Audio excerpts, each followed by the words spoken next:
Ready na guys ang aking mga strawberries. Hinugasan ko na ito ng maayos at inilagay ko sa isang plato.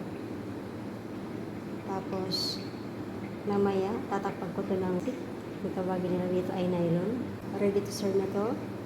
Ang ready to eat na rin.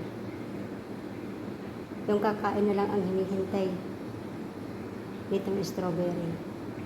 Kasi itong strawberry ready na eh.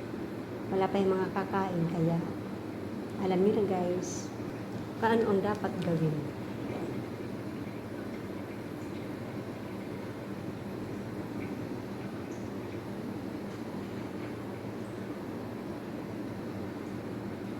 So ito na nga guys, nabalot ko ng plastic itong mga strawberry.